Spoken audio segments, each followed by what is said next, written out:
Well, it's Groundhog Day. Again. And that must mean that I am Professor Robert E. G. Black, and this is the Groundhog Day Project. It's one of those infinite time loop situations you might have heard about. It's a thing where the same day keeps happening. Time.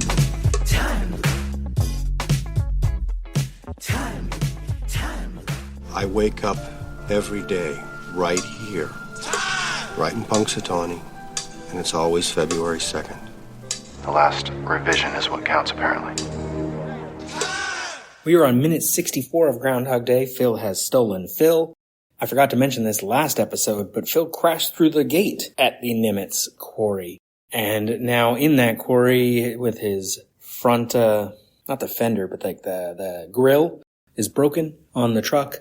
He drives in and around some mounds of rocks and whatever they're doing at this place, I don't know, and disappears from view.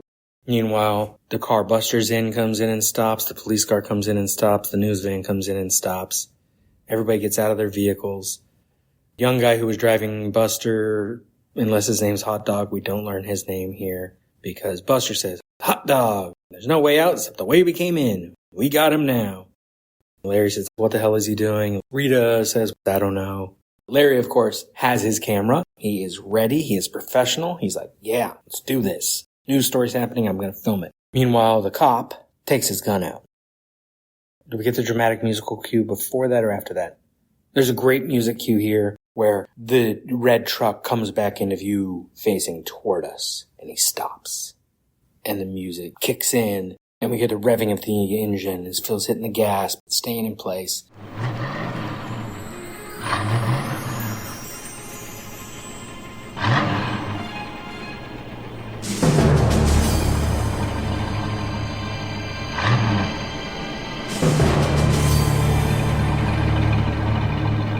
What the hell is he doing? I don't know. You gotta shoot. Aim high. I don't want to hit the groundhog.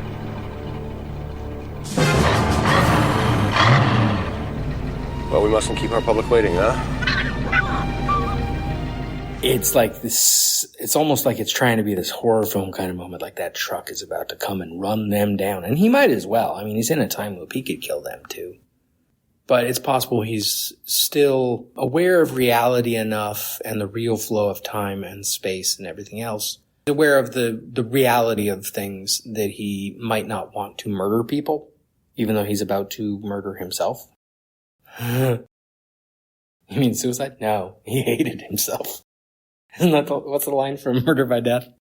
No, it was murder. Here we are. The late Mrs. Twain's room. She died in here.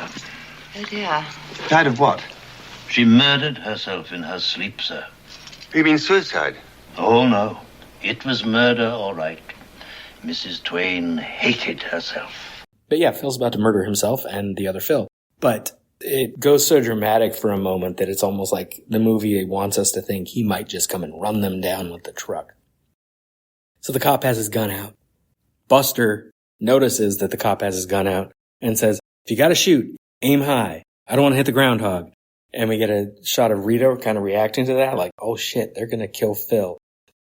As far as we know, she's new. That's all we really know. But I think the implication is that this is her first location job as producer, and the talent is about to kill himself or be shot by the cops, and Larry's filming it. Because the movie doesn't deal with Phil's reports from Gobbler's Knob as broadcast live, before they even get his report from this morning, which was a little unhinged anyway, but before they get that back to the station, maybe Rita filmed a nice one to replace it before she went over to the van with Larry. Maybe she didn't, I don't know.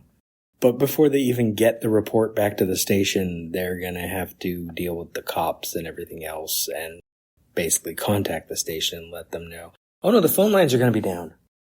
Wait, where's the blizzard? Oh no, the blizzard's not here yet because it's still early. It's only like 8 in the morning.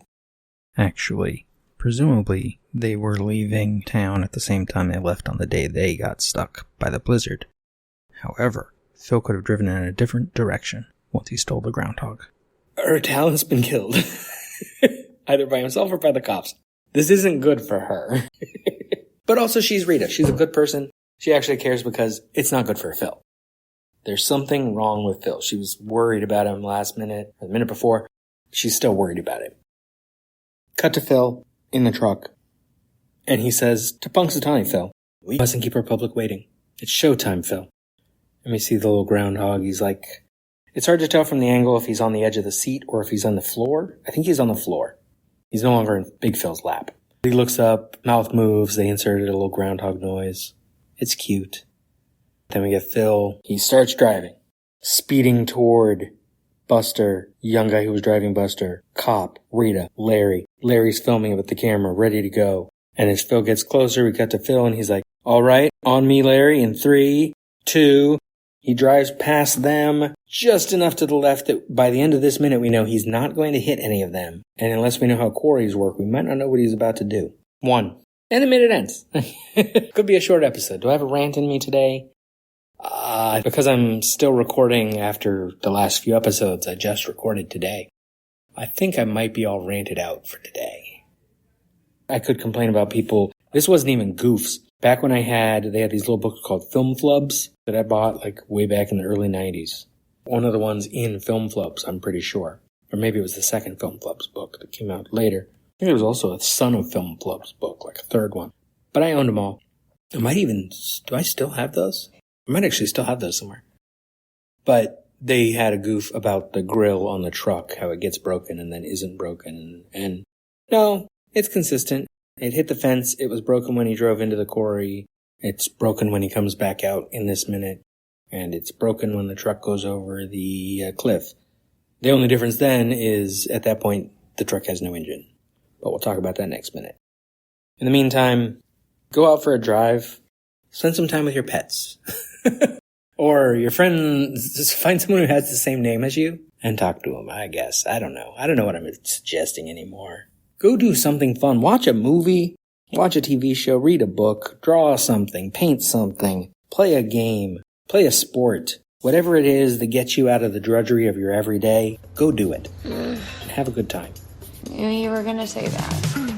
This has been a production of Lemming Drops Studio. You can find links to more at lemmingdrops.com or join the Facebook group Lemming Drops Studio Tour. Also, you can support all my shows at patreon.com/lemmingdrops. What is wrong in the end which never comes? Or which comes again and again, lapping, like waves. Since the Big Bang set everything in motion, everything that happens in this universe has to be the way it is. Particles unfolding the way they're destined to. How do you sleep at night? You've never seen Groundhog Day? Yeah, you know Groundhog Day is not a documentary. Remember when Groundhog Day was just a movie?